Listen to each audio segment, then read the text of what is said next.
we can start. Yep. So I'm with Björn today. First, thank you for the interview. Oh, my pleasure. My first question is, your last album have 1 year now. What was the composition process of it, and what was the feedbacks of the public? Well, it was quite a difficult album to make. We had different recording sessions, and there's a lot of emotions running through, and we all know what happened with David, you know, and how he passed away. So it was a really hard album to make, and he was not doing too well, but at the same time he was very inspired. He wrote a lot of good stuff, and that also inspired me to write something that sort of created a, how can I say, because his material was very, very dark, you know, and I wanted to sort of balance that with writing more uplifting stuff, and I think that's what makes Of Even Heaven such a special record, because it has these both of these elements almost like fighting against each other, but still it's a unity somehow, you know. And so it was a difficult album to make, and once it got out, I mean, the response has been absolutely fantastic. I mean, it's you know, there's so much presence in the music and the lyrics. You can really feel this album, you know, when you listen to it. This album feels melancholic. Yeah. How do you make this emotion into music? Yeah, I mean, it's for Scandinavians, it's something that's very close. We always have sort of like we're melancholic feelings are never far away. Sort of, it's sort of how we connect to melodies. I think I think that's what makes our melodic language so special. You know, so. I would say that it's quite easy, and there's like this balance as well, you know, where it's like you're in this perfect state of melancholia, sort of,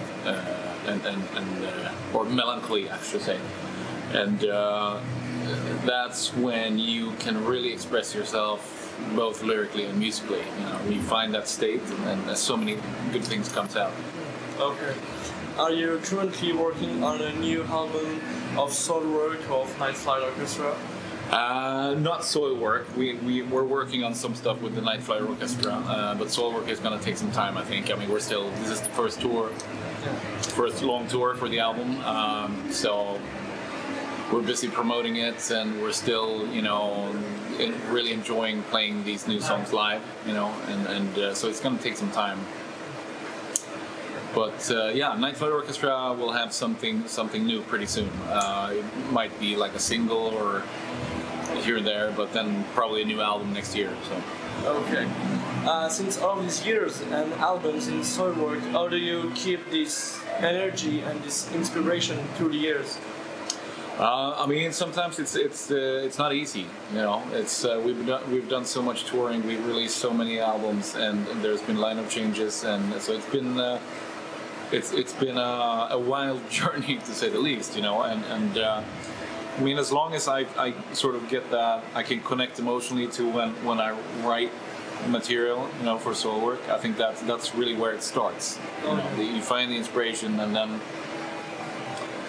it might not be the same thing, you know, traveling and touring like it was when you were 25. Everything was so exciting, but I'm still enjoying, you know, being on stage and connecting with a crowd and you know, but I think it really, for me, where it really needs to start and where I really need to connect is when I start writing songs, and and whatever I write, create pictures in my mind that I enjoy and can connect to, you know, then I'm good.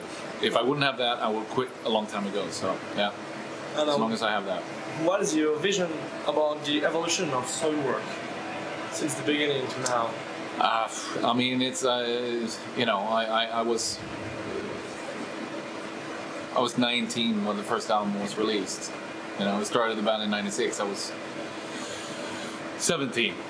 So and now I'm 44. So I mean, it's like I've been growing up with this band. I've entered the sort of adult life, you know, through this band, and there's, like I mentioned before, there's been lineup changes, and it's there's been people coming and going, and we've had so many good moments, and I think we managed to stay, no matter the lineup changes. I think new people that came into this band actually managed to, to find new musical expressions, and I think that's why also we've been staying quite relevant in the metal scene. I think we're still making sense. It's not like us trying to rehash Stabbing the Drama or Natural Born Chaos. There's new stuff coming out, and there's still surprises, for the listener and also for us. I mean, as long as we keep on surprising ourselves as songwriters, I think that means a lot. And I think there's something there that happens for each and every album.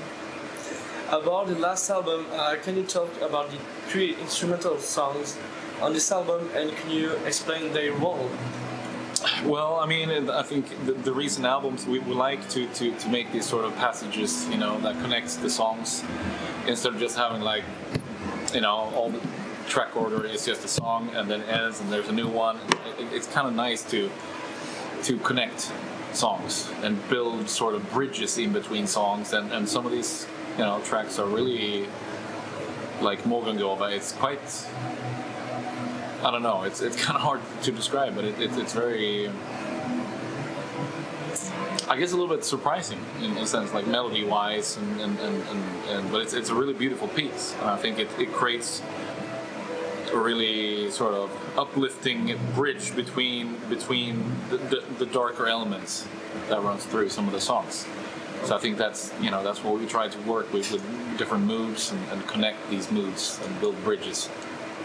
And about the artwork, can you explain the choice and the artist choice?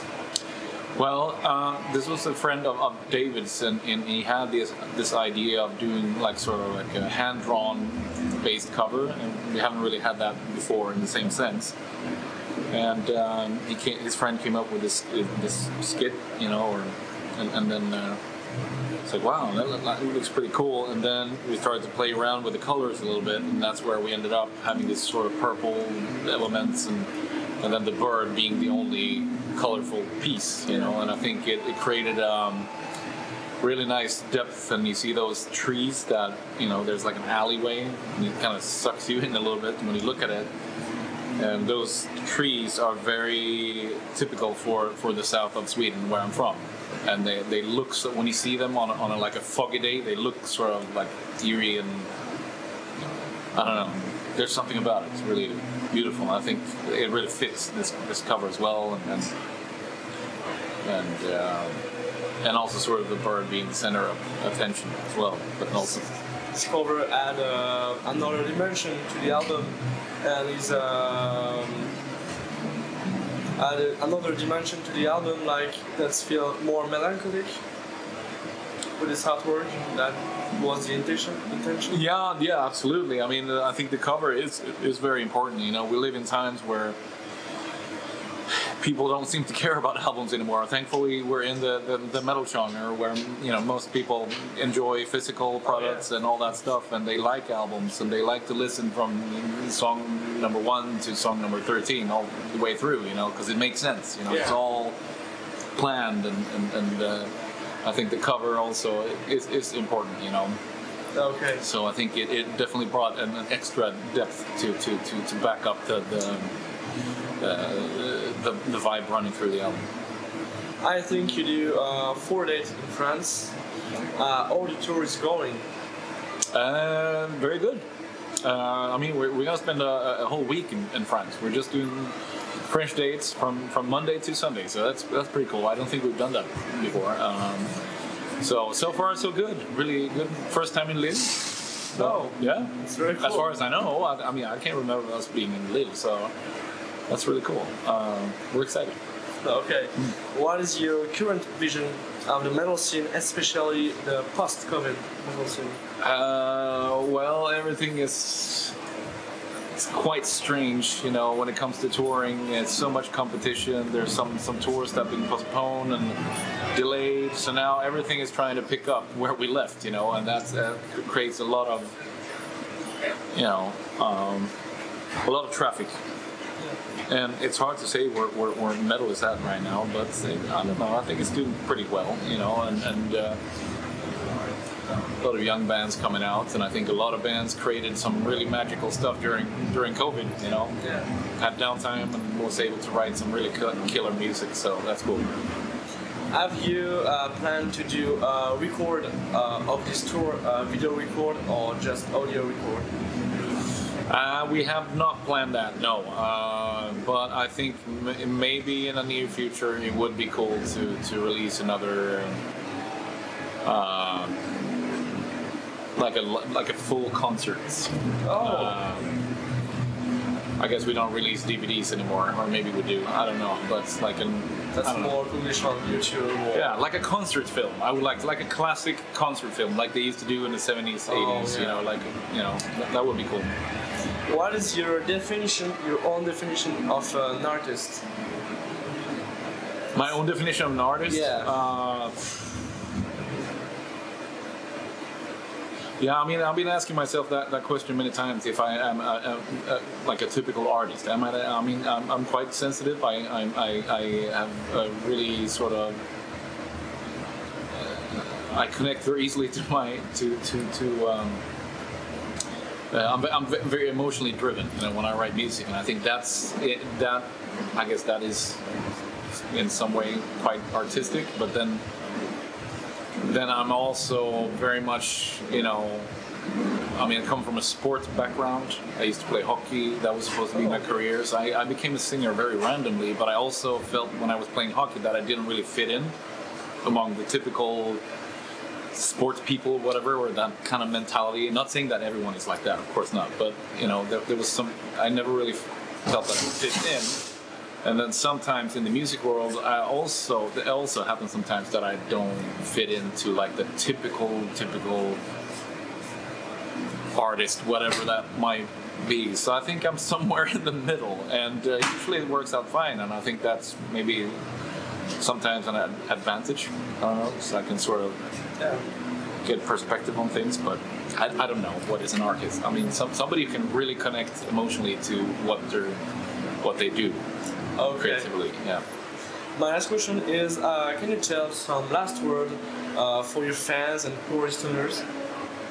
Well, I mean, thank you for staying with us for so many years. You know, it's been quite a journey, as we mentioned before, and I'm just really happy that most of our fans seem to develop with our sound and always look forward to some new surprises for each release, and really appreciate that. You know? So, thank you.